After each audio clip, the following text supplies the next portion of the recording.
Hello, hello, and welcome to this very powerful full moon.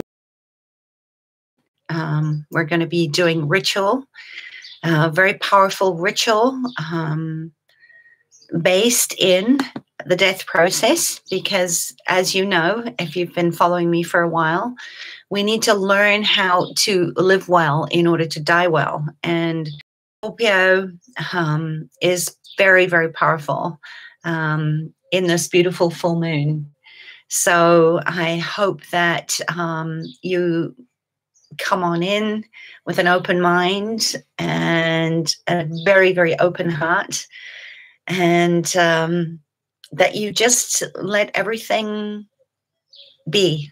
Push pause on the world as we gather in that love warrior spirit to release into peace and prosperity. And gosh, you know, how does it get better than this? That today is also Love Day. It's also Buddha's birthday, and apparently the day that he attained enlightenment. They call it Vesak Day. So aren't we just incredibly blessed right now, right here, to be able to gather in this beautiful light healing and activation of our abundance source codes of infinite prosperity, eternal peace in this new 5D.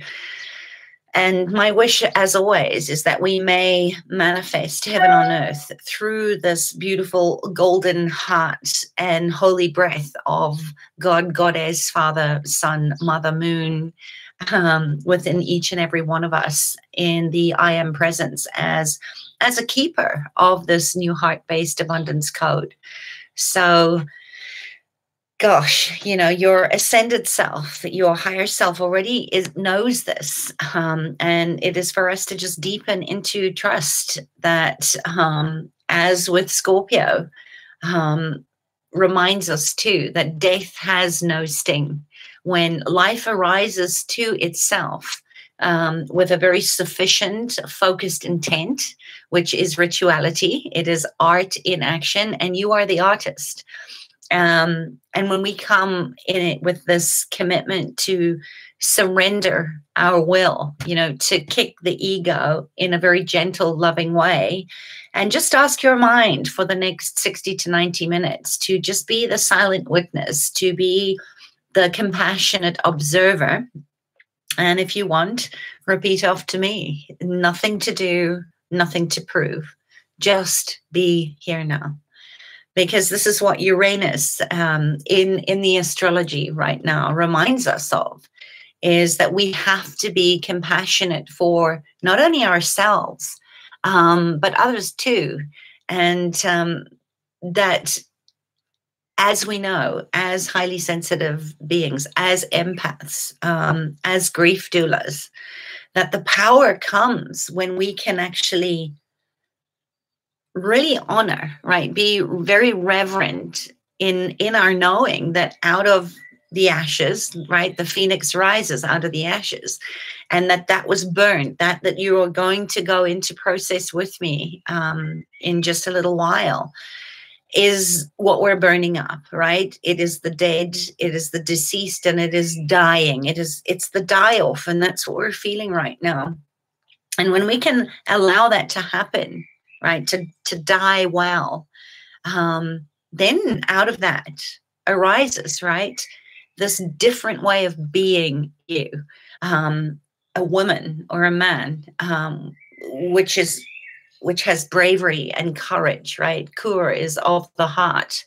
And this is what we're doing, all of us right now, as the light walkers of this uncharted terrain, is to be bold, to be courageous. These are all the energies of the Scorpio, right? The scorpion, which I spoke about as a totem yesterday, which allows us to take incredibly steady, right? Steadfast, clear focused, clear-sightedness steps through and through, over and over again, right?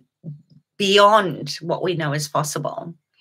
And that also beneath the surface, which is what the moon always brings up, right? She's watery. She stirs our emotions up, so that we can examine, right? To go deep under the surface, and see these beautiful parts of us that probably as children, or that what we carried through from other lifetimes, are survival patterns, right? They're not wrong, they're not right, they're not good, they're not bad. They're just the most beautiful part of you that makes you the resilient, wise woman that you are becoming, that you've always been, that your ascended self has always been, to protect and defend in a way that kept you alive, kept you in your body now. Maybe you weren't then, but where there is this very undamaged essence, right? A self, a part of you in that I am presence that is and always has been confident and curious and calm and compassionate. A self that's been sheltered from total destruction, not only of the physical, but of all your bodies, your etheric, your catheric, all of the bodies, the heads, the countenances, the endeavors, all of you, right? A self that's been sheltered from destruction by the various protectors that have emerged in their efforts to ensure survival. And as Wessel van der Kolk, one of the great mentors that I have had in learning how to work with trauma and help people like you that are ready to do the work, to get to the root cause at the level of the nervous system, to why you are who you are. And he says that those protectors trust that it's safe to separate. The self that will spontaneously emerge, and the parts can be enlisted in the healing process. And that really is the beauty of spontaneous healing, is that you are learning. If you've been with me for a while, or you've been doing a lot of self-work, you have been leaning into trusting that you are your own best medicine, right? And this is what this gathering is, again, about. I want to share how you can gather your energies and gather your attention and your courage and your energy so that you can have clear-sightedness. You can to feel all the feels, to listen to the great intelligence of your beautiful, soft animal body that will always, always speak the truth if you would just listen. And how you can start to hold a very, very new, right? Birth this beautiful sacred container for yourself. Remember who you are in these challenging times, where every moment of the day you are in ritual. You become that art in movement. And then because you're safely embodied, then you get to direct your energy in a very clear, very succinct, very congruent and mindful and powerful way. And I speak about this often. I spoke about this a couple of days ago on, what we are doing as light workers. We're actually shadow workers, because there is, in the contrast, the space where both need to feed each other, just as the yin and the yang are needing to come back into balance. The feminine is the one that does the felt sense, that is intuitive, that holds the womb space, right? That creates that safety in that maternal loving way, and then finds the compass direction, so that then, and only then, the masculine can come in and use his machete to forge a new path, a path forward, to get to your dreams, to get to your desires. So, big breath. And before we get into ceremony, I just want to honor you and thank you for being here with me under this beautiful, powerful full moon in Scorpio. And I just invite you right now, if you haven't already, to just put any distractions aside, turn off your cell phone, unless perhaps you're listening to this on it. And let us all just settle into this time with the reverence for Mother Earth, for Mother Moon, for Father Sky, for Grandfather Sun, for the water and the sky devas and your own body's deva's higher self. To just trust what you know. As hands on heart, we breathe. We breathe into our feet right now, sending our energy down our divine line into our feet, and imagining, visualizing all these tap roots coming out from your sits bone if you're sitting,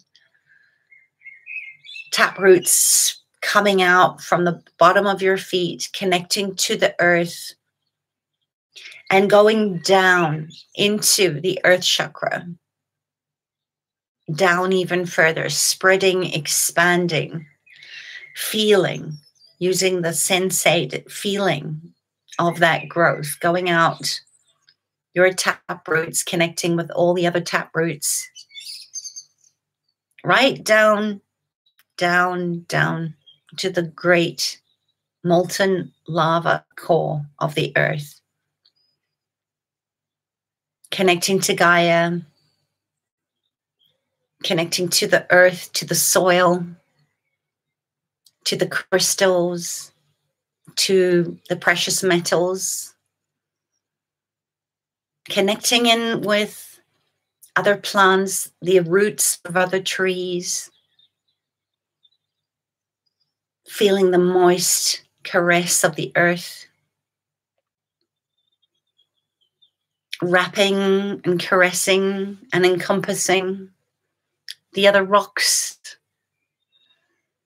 and the other earth beings, the worms, the creatures that live under the earth, and just sending that beautiful heart energy through those tap roots to all the living beings, the microorganisms, the tiny little microbes, the bacterias that keep the soil healthy and vital and feed you.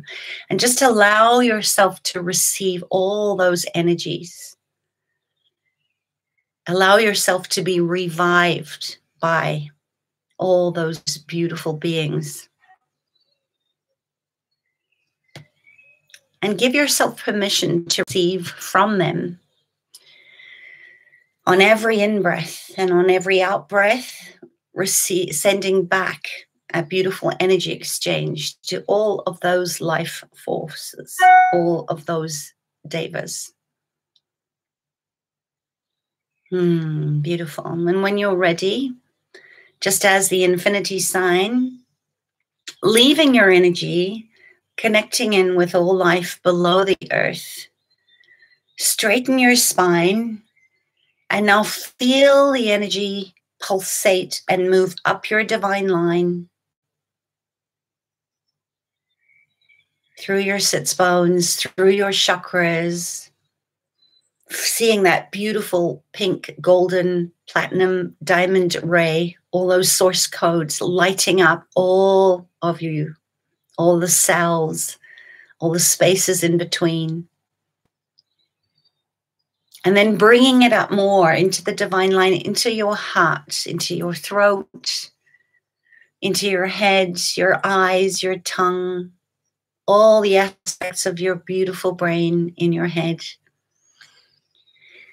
And then just like a beautiful opening your blowhole, governing vessel 20, the crown chakra. See the top of your crown opening, your corona opening.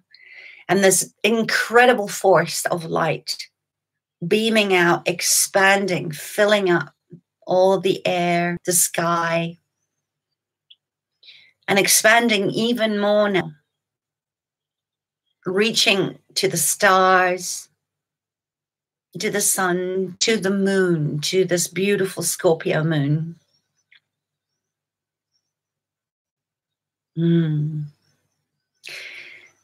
And again, honoring and owning that you are open to receiving from all of these beautiful energy forces. as this beautiful, flexible, brave, resilient, strong woman, rising, rooted in the earth. And if you feel called to move your body right now, just imagine now in harmony with the earth and the moon and the sky, stretching your arms up, reaching for the stars, for the moon, growing, expanding as your taproots continue to grow down. Let your arms open to receiving like branches, and see the leaves and the branches moving with the ancient wisdom of all trees, all plant life, all the spirit devas of nature, reaching through the wind, receiving the wind, the moon, the sky, the stars, the air. And repeat after me. I am ready. I am ready and willing to release into peace. I am ready and willing to claim my power, my sovereignty. I am ready and willing to receive and live into my prosperity, to manifest an abundant life in generous service to all those that are looking for you, me, and my unique gifts and capacities.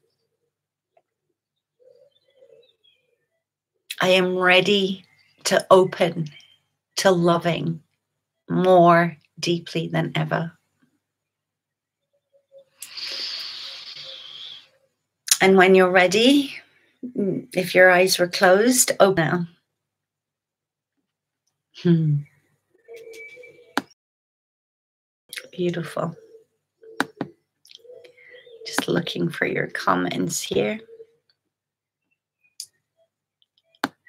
So welcome, welcome, welcome. So good to see you here. I'm not able to see. Pam is here. Hello, and Olivier. So good to have you with me. So welcome as a woman rising, rooted, connected through your body Deva's highest self, to this full moon in Scorpio, ritual and ceremony, where I'm going to lead you through a process of dying well, so that you can rebirth to live your best life beyond what you could imagine, to help you to access your creativity, your intuition, your desire, so that you can show up fully in these challenging times, because the world needs you and what only you have to give to the world, because you are one in a million. Just as every star has its unique blueprint, so do you. So we're going to be together probably for another 60 minutes as we just explore together and release and connect. And I want to leave time at the end to ask for you to be able to ask me any questions, to share as we go along. Please comment in the, oh, Sue, so lovely to see you. I'm so grateful you're here with us. But, you know, I wouldn't be here if it wasn't for you. You know, I'm so deeply, deeply grateful that I don't walk this path alone, that we are all connected across the ponds, across the oceans, in this circle of sacred activism.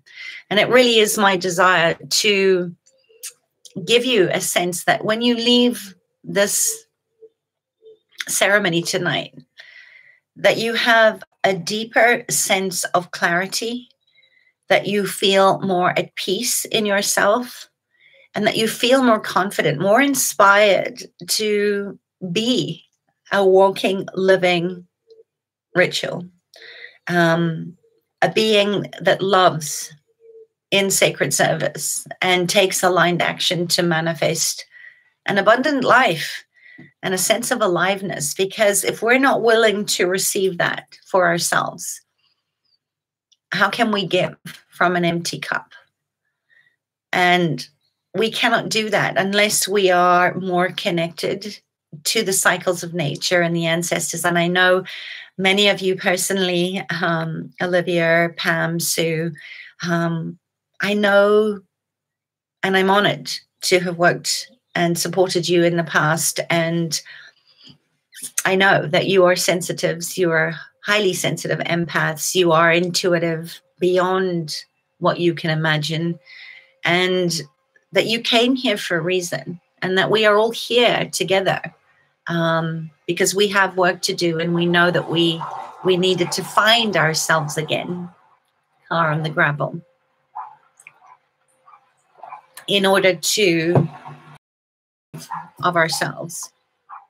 So I also know that, like me, many of you have shared that you also have felt that you have been the misfit, the exiled, what I call the borderlands, the wanderers, the orphans that are very hungry for reconnection, and that you have expressed many, many times what I have in my own deepest dark nights of the soul, and my own moments of deep, deep depression and sadness, this loss, this great, great sadness,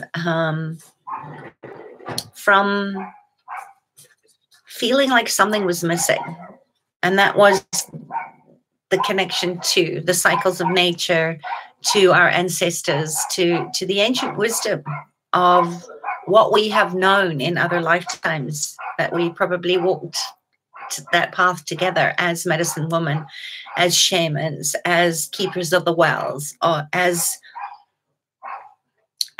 alchemists, as medicine women who had eyes on us and supported and celebrated each other. And we haven't seen a lot of that, perhaps in this lifetime.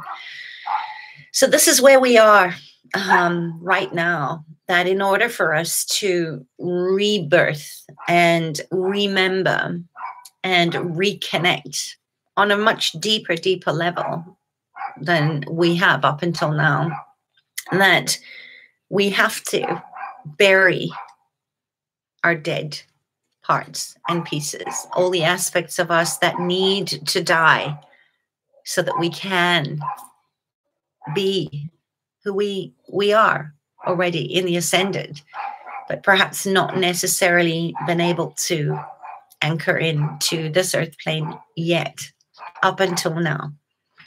And tonight, that is what I want to invite you into, is a process that I have used many, many times, but which has been giving me a sense of deeper, deeper meaning and a lot more expansion and space. It's accelerated my strength and my resilience to show up and do the work, even though a lot of us are feeling compassion fatigue or empaths fatigue. And that is that we have to learn to die well in order to live well. And that is what this ritual is all about. This is a place where we're going to create anchors or stakes, where we can really claim our stakes and voice our commitments. And remember that as children, ritual was very natural to us. And you may know that as repetition, where perhaps you were feeling deep, deep sadness as a child, and you didn't have the words to express it. This deep feeling of pain, of hurt, of suffering, of abandonment that your body felt, but you knew how to listen to your body as a child. When there were no words for grief or rage or pain. So in that somatic release, for me, I remember often sitting in a tree, hugging and rocking in a tree, and just sounding out very primal screams and cries, or, skimming rocks, throwing rocks in that repetition you know, that somatic release, or letting sand fall through our fingers over and over again in a very sort of deep, contemplative, meditative state where the mind was still and the body got to feel. It got to engage in the visceral, all of the earth, you know, putting leaves in a stream and watching them move. All of that is ritual. And I'd love to know in the comments, you know, what are some of the rituals that you remember doing as a child? Hi, Fanola and Naki. Just type in the comments for me. You know, what are some of the rituals that you did or are still doing that really help you to stay safely embodied so that you don't go floating away? Because, of course, that is another thing that many of you as HSPs, as empaths, have probably considered more than once, as did I, of not wanting to be in the physical, not wanting to be in a body, not wanting to be human, not wanting to stay on this earth. And I think a lot of that is getting stirred up again at this time, when the morphic field is so deeply pulsating with this primal, very existential fear of survival. So let me know in the comments, you know, what kind of rituals are you doing, or do you remember doing as a child that kept you here in your body? Because they really help us. They kind of act as an anchor to mark a transition in our lives, you know, of things lost, of things that are no longer there, playing in the dirt. Yes, being around plants. I love that. Yeah, dropping little sticks in the creek. I love that, Sue, watching them float away. Yeah. Yeah. I mean, we just knew how to listen to our body. And it wasn't a thinking, it was a felt sense. You wanted to be invisible. I so understand that, you know, because a lot of time, Joe, we weren't validated as or acknowledged for being embodied, for being individual, or, you know, who we were. Often there was shame that came up from that. But, you know, this is what I love about ritual. Or anchors or stakes or ceremonies like this is that we're going to mark right here together another transition in our life, and have witness, right, to the pain, to the grief, to the parts of you that are dead, so that you can let them die well in this death ceremony. You know, what are some of the other kind of rituals that are very common? Are, you know, mindfulness, or practicing meditation at a certain time of the day, or perhaps yoga. You know, we've really lost the essence of what the spirit of what rituals held for us in their power, that we knew when we walked the shamanic path. But things like the sacredness of burials, right, that we're going to do tonight. The funerals, birthdays are, you know, rituals, celebrating holidays, the holy days, regardless of religion, you know. Every religion has those sacred rituals of holy days. You did a lot of drawing. I love that, Joe. Pam says, lying on your back. Yeah, watching the clouds. That was such a beautiful one. Playing in the dirt, watching the insects. Yeah, and isn't it interesting how everything we did as children was very deeply connected to nature, right? Because we didn't see ourselves as separate to nature. I often used to find comfort, and I know probably a lot of you can relate, that where we felt invisible, as Joe said, in human company, we preferred the company of animals because there was no judgment. We were part of nature, in the breath of heart, you know, the heart breathing, of being with a horse in their breathing in and sending their heart energy to me, they breathe out as we breathe in. And there's this beautiful dance between us and the other being. And nature gives us the space to do that, which is what I love so much. Hi, Kim. Lovely to see you. Meditation daily before bed, says Finola. Lovely. Yeah. Doodling. Yeah. So that, again, another way of ritual in the repetition gave us a sense of safety where we could actually feel our feels. I always say that we can't feel unless we can't heal if we don't feel. So all of those are very somatic. They're very body based. The painting, the drawing, the moving our body, the meditation. It all encompasses engaging our five senses, and of course the subtle sense of intuition, which was just trusting that in nature we were safe. So thank you for sharing those. Those are beautiful ones. And, I would just like to kind of throw a seed out there right now in how much of that are you willing to receive now, to remember and bring it back into your life if perhaps you stop drawing or you stop playing in the dirt. Yeah. And what if every day, of your life could just be one beautiful, expanded state of ritual, of art in motion, because you are a masterpiece. What if every day we could be the beautiful, infinite possibility of aligned action, where, especially when we're in those spaces of engaging the mind, disconnecting from the body, fragmenting, dissociating, whatever you want to call it, on some degree, right? We're not talking about chronic PTSD. We're just talking about the places where we go in our minds when we're in struggle, when we're in worry, when we're afraid, where we disconnect from those beautiful, natural, subtle senses, our spidey senses, the sixth sense, especially of intuition, of trusting your gut, of trusting your body, and engaging the mind and the ego through no fault of our own, because we were entrained and programmed from a very, very early age and probably rewarded for mind tripping, right? For problem solving, from being head led rather than heart led.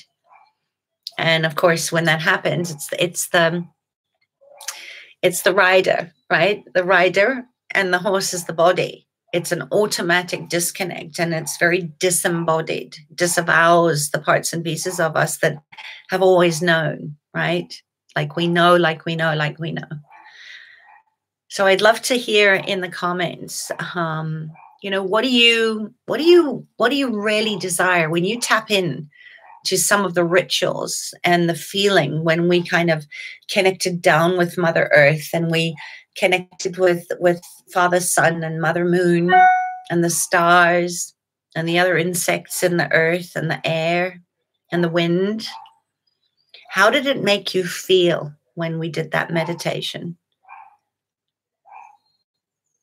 And how much of that feeling would you like, and will you commit to, as the ritual of living well, of living your best life? And it could just be a word, so peace is one. For me, trust is my biggest lesson. Happiness, joy, grace, connection.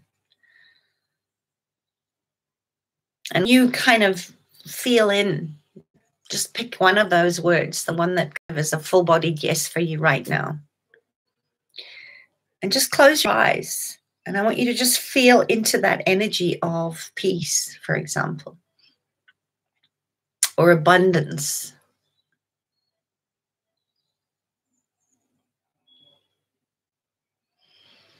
I think sometimes they can be so vague and conceptual. And I know a lot of times in my work, when I ask people that question, what do you want? A lot of people don't even know. they've been taught to want from the mind, right? From a place of reward, of status, of success in the out there world, right? But nobody's ever been told or given permission to feel their desire, right? To really taste it and touch it and see it and hear it. So perhaps if you need more time after our meeting today, I want to explore and do some inquiry, some journaling, some meditation on that. You know, what would it taste? What would it taste like? What would it feel like for you? Give it a sound or a voice or a smell. And then ask yourself, what would need to change for you to feel that way more than you don't? Because we're human, you know, we're going to doubt, we're going to self-shred, we're going to go into some of those survival patterns that we created as a child, but we don't need to have the charge on it as much when we start to practice living the ritual, being a living ritual. So what would need to be different? I'm just checking the comments. Oh, I love that. Your cows were your best friend. Sweet. I love cows, Sue. I loved your concerts. Beautiful. Barefoot, always grounding to the earth, Pam. I'm still barefoot, free. I love that. So if you have a pen and a paper, or perhaps come back and listen to this again, the replay will be up.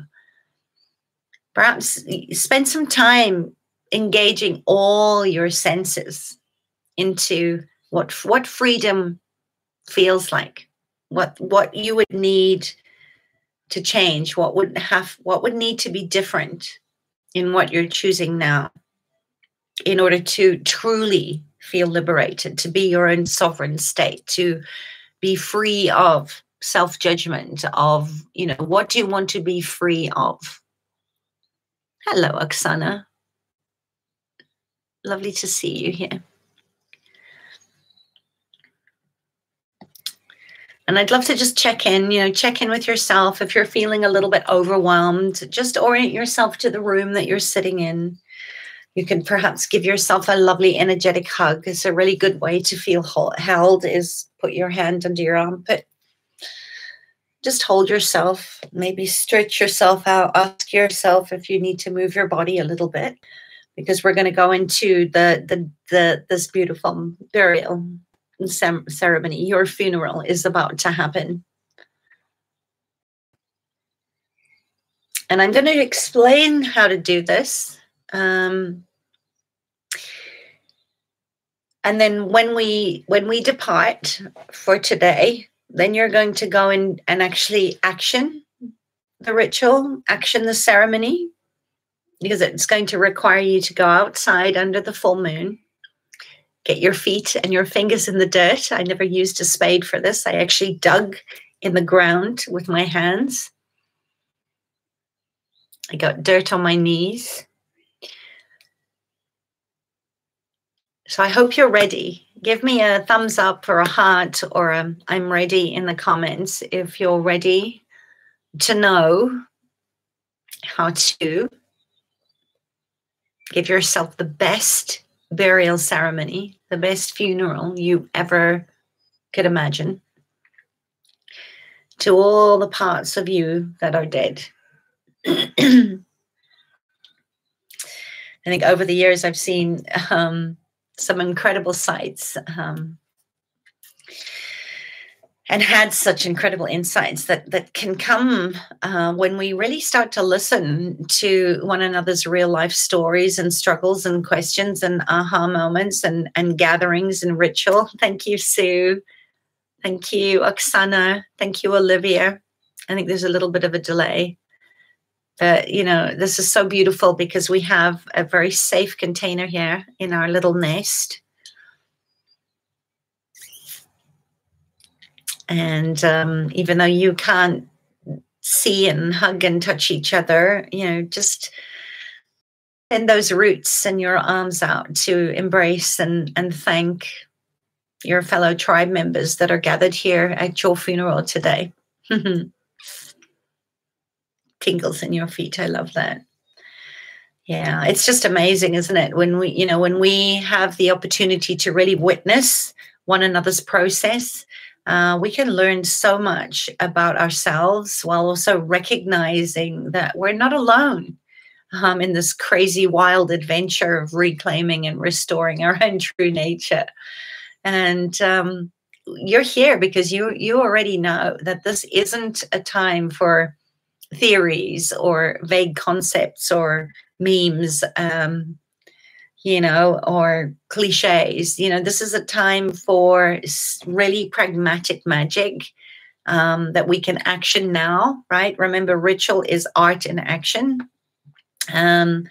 So we can clear out the fear and connect to our trust muscles to be and to do and to really know who we are and what our next aligned actions need to be to affect change and create this abundant pathway by living in your purpose. And I think most human beings, this internal narrative, this relationship is always fraught, as we were speaking of earlier when Jo said she felt invisible with shame and fear and aggression and this constant feeling of inadequacy. And as children, as so many of you have recalled,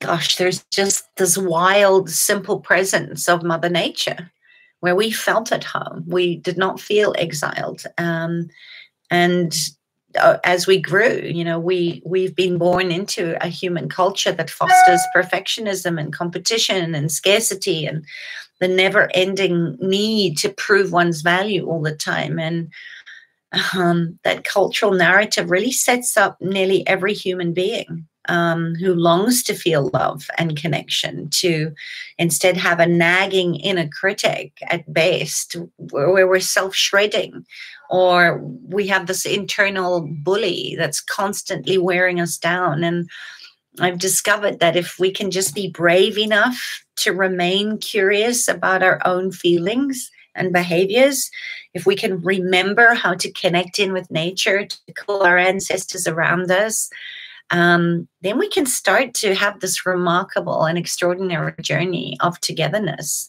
and heal this great separation sickness. And I think that this is part of the journey, right? This burial ceremony, where we're starting to unveil a very new level of self-awareness that enables each of us to untangle from this culture of fear and return to ourselves, come home to our hearts, to a genuine sense of place, of true belonging within ourselves and amongst one another, and as part of the natural world. So,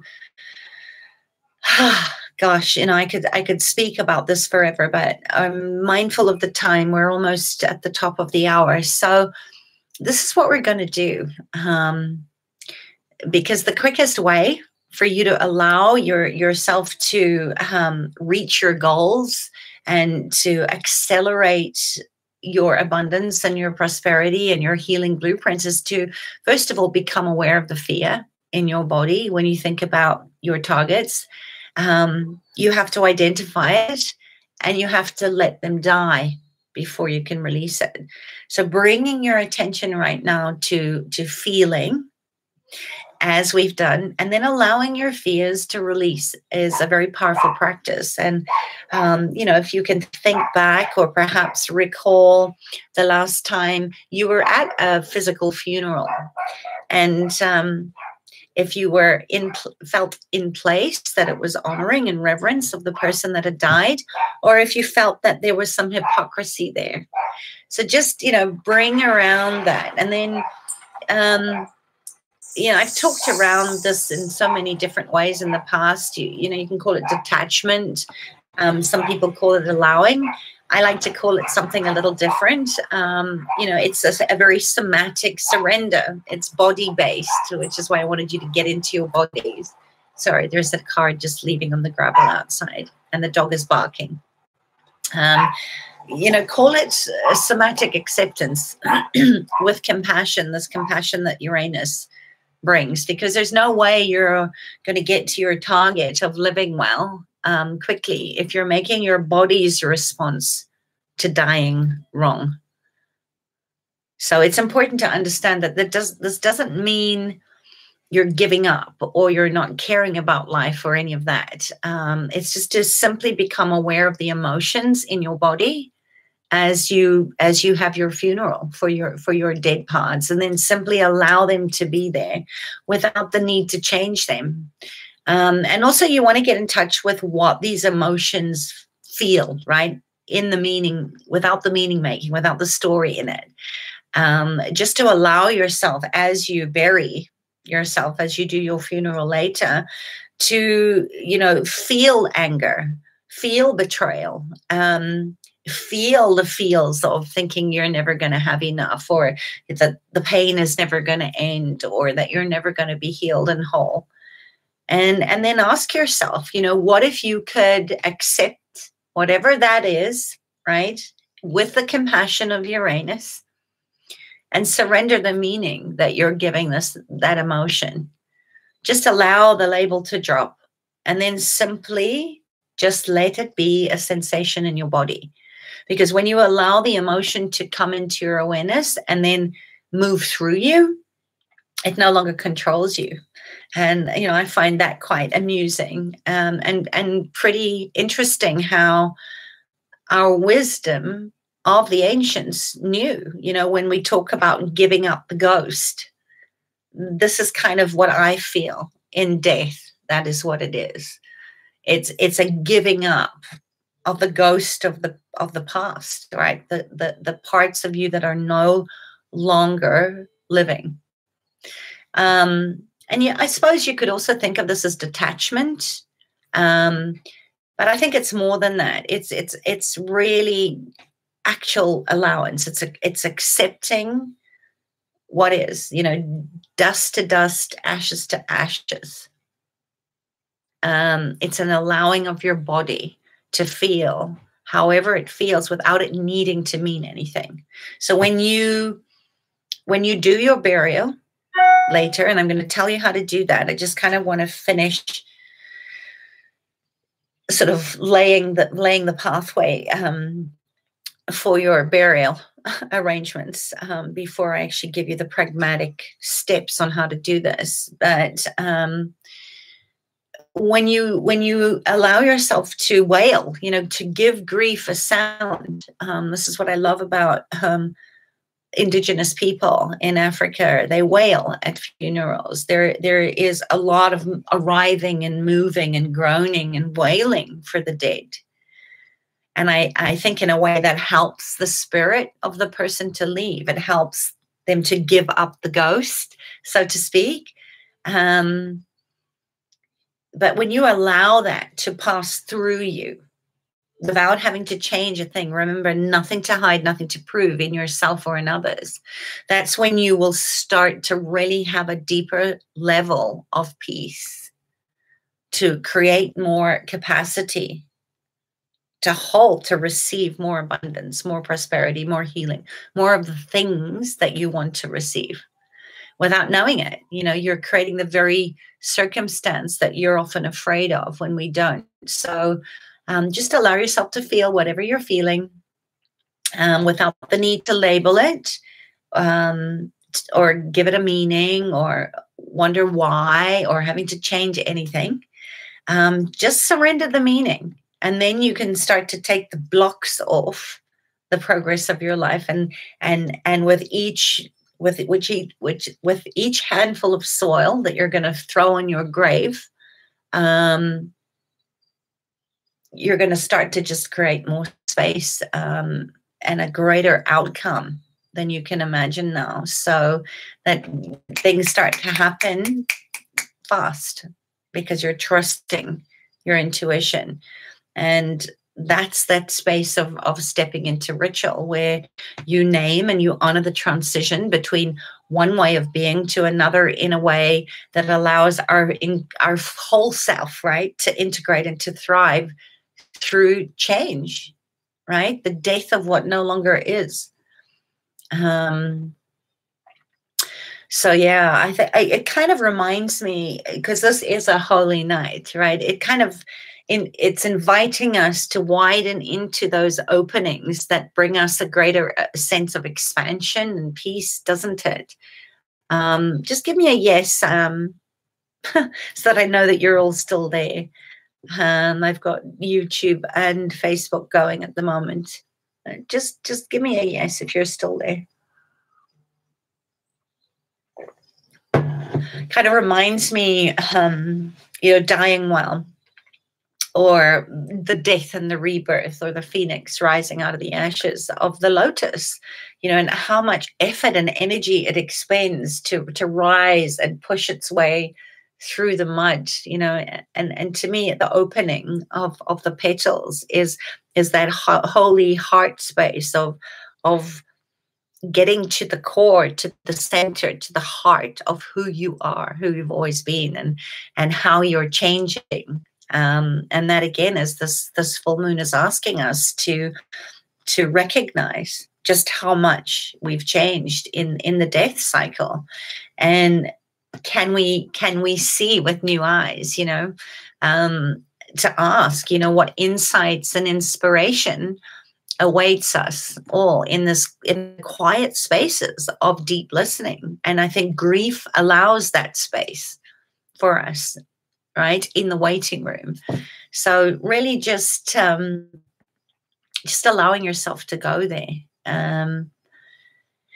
and to just know that you're exactly where you're meant to be right now, exactly where you're meant to be at your own funeral, or your wake. Thank you, Pam, Joe, Oksana. Awesome. All right. So I will get right into it then, so that you can go off and do your work. And if you've got a pen and a paper, you might want to write this down.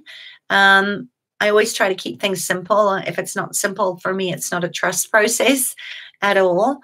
But this is how it's going to go. And then, of course, I would love for you, once you've done this and you've allowed yourself to really be fully immersed in your burial ceremony, under the powerful moon tomorrow, please come back in on this page and share your experiences, because by you sharing, you inspire others to do the same, to give themselves permission to die well, so that they can rebirth into this new era of peace and prosperity that is all of the heart of who you are and who you're becoming. So this is what you're going to need, and it's powerful, and it's very simple. You're going to need a piece of paper, first of all, because you're going to write your epitaph. You're going to write your epitaph. And this is why I wanted to sort of set you up over the last hour to really know what you're feeling into this and what you're ready to let go, to give yourself back to the earth. So a piece of paper, one of your favorite pens to write your epitaph. And then a gathering of gifts. A gathering of gifts, just as people put flowers on a grave, on the, what do you call it, the casket if they're getting buried. Something precious to you, right? Something you hold very dear to you. It could be a crystal. It could be a coveted piece of chocolate. Just an offering, a gift for the earth that is going to receive the dead parts of you back, right, to use as beautiful fertilizer so that new life can come from the seeds that you're going to plant, right, from the seeds that are going to come from your dead parts.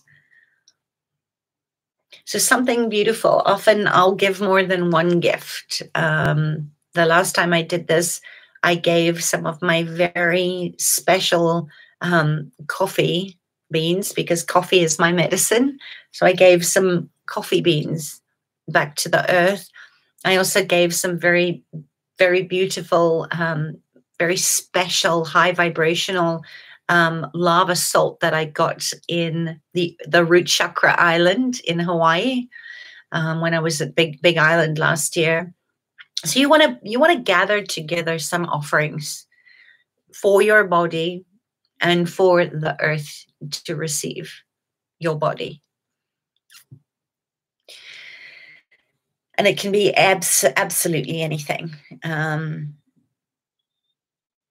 When I did a similar process for Beltane, I brought a wreath of flowers, wildflowers that I had woven into a wreath, and I had danced around with that on my head before I gave that back to the earth in honoring of Beltane. So whatever makes you happy, so you're going to give an offering with this.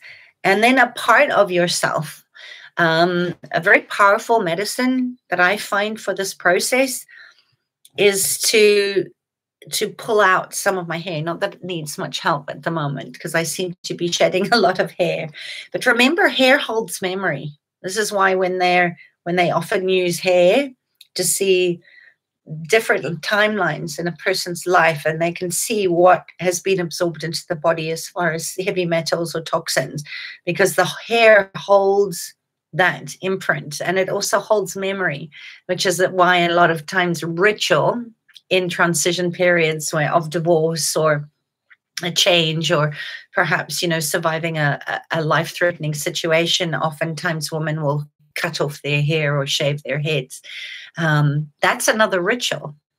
So I like to offer up some of my hair with the root still attached to it, as a very powerful sort of anchor in my burial process of all the parts of my past that are no longer, they're dead to me.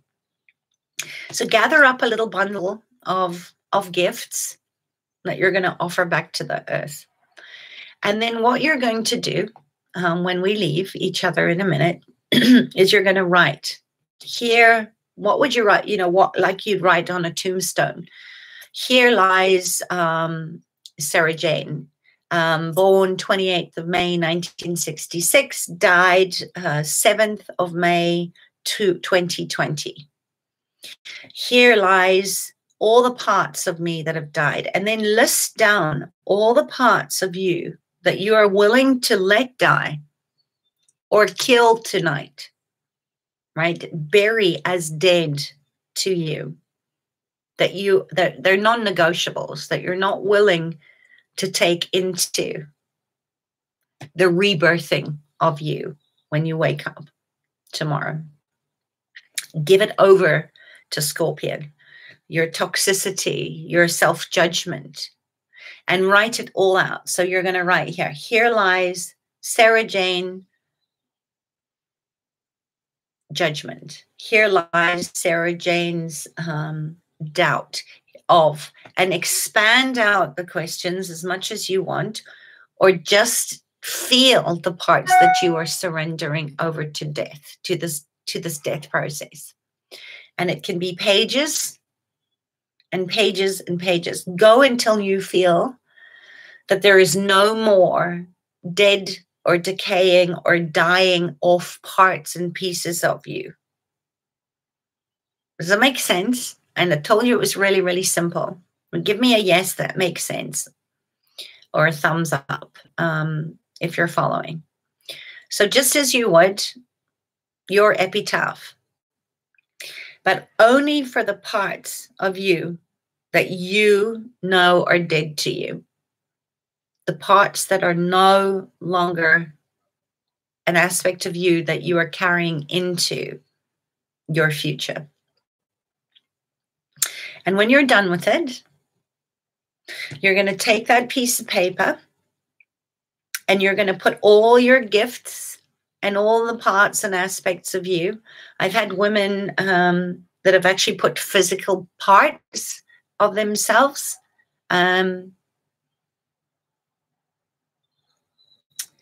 into that bundle. So bundle up all the bits that have symbology or something sacred as the gift, but also of the dead parts of you into the middle of your paper, and then fold your paper up in any way, shape, or form that you like. Gather all the dead parts of yourself together in your paper coffin.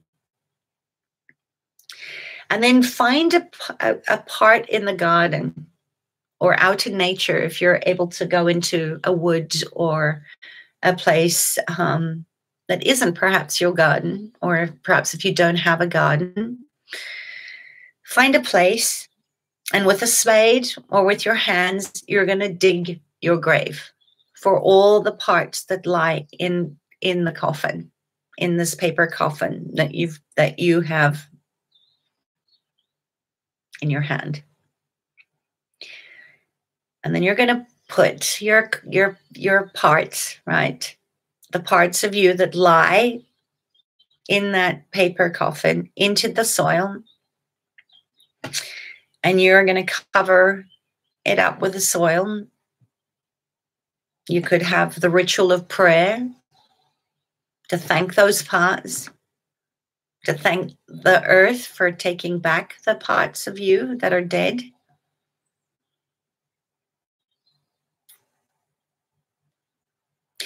And when you're done, you can pat the soil down. You could give another offering of flowers on the top of your grave. You could even make a little gravestone for yourself. But, you could put stones around your grave. But just as it would be in a cemetery, you want to be able to visit that grave when you wake up tomorrow. And you preferably want it to be in a place where you can see it, either on your way in or out of the house, perhaps from your window, perhaps on your walk. It's a place that you will find yourself there. And you may want to demarcate it with stones or shells or flowers, or just as we would honor someone that has died, you may want to plant something. You might want to plant a seed. You might want to plant a bush or a tree in honor of the death of you, where here lies Oksana or Olivier or Joe. And then thank the earth. Thank her for receiving your body. It's a beautiful process. It sounds very simple, but I can't wait for you to actually do it and then come back in and let me know how you feel.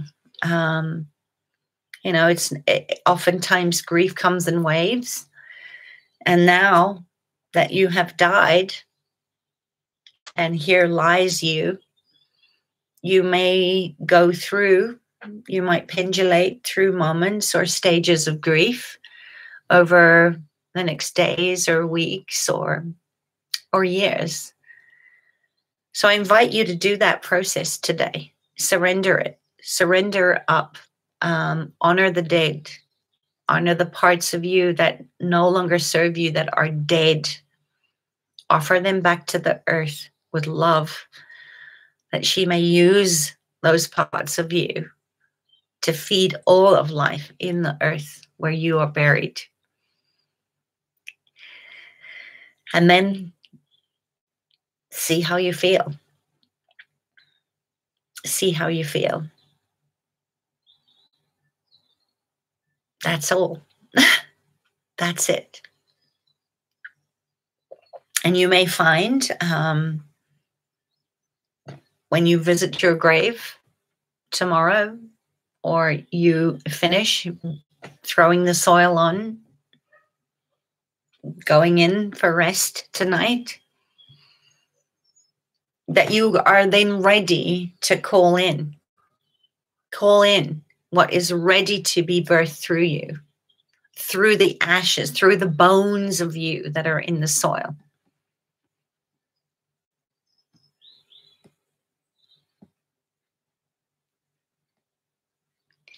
So just allow yourself to let the bones of the earth and the bones of the moon just support you with your ancestors, your helping spirits as you do go through the ceremony. And when you're ready, because it might not be tonight, but you will know when you're ready. Some people like to wait until the new moon. I feel like if you're allowing yourself to feel this viscerally, somatically in your body, you might actually have these desires of what you're planting as you cover yourself up with soil, right? As you visit your grave tomorrow, it will come when you're ready. But what seeds are you going to plant from the ashes, from the bones of you that you have given and surrendered back to Mother Earth to use as fertilizer for the new birth, for the new seeds that you're planting? So you will either have some of those start coming through now, maybe keep a diary of the new you, right? The you that is reborn today, the you that is rising as the phoenix out of the ashes, the you that is the lotus that is going to start pushing her way out of the mud and reaching for the stars and the moon and the light of who you are. I am the light I am. So let me know how that process goes. I would love to hear after you've done your ceremony tonight, how it feels. If you're excited, if this is something that you've done before, or if this is something totally new. And I'd love to come back in and see what your next step is now that you have made space in your body, in your life, for abundance and peace and more of the things that you've been asking for. And I will meet you there. So if there aren't any questions or comments about any of that, Saturday night, I was ready to die. Oh, Olivia, powerful, really, really powerful. Yeah. Death is a beautiful process and it's so necessary. You know, I always say that we have to be willing to die well.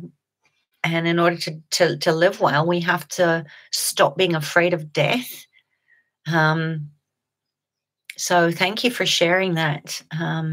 That's super powerful. And I really hope that this process tonight, this burial ceremony, this honoring the parts of you that are dead tonight under the moon will be of great support to you.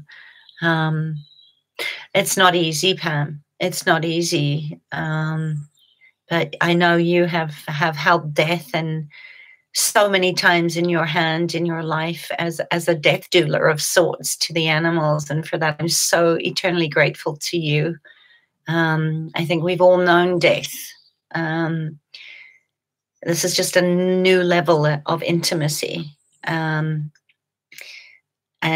very, very powerful. So I look forward to you all going off and burying yourself. Glad it makes sense.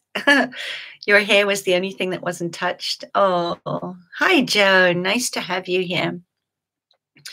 Well, I think that feels complete. So if there are no questions about how to do your burial ceremony to celebrate your death, I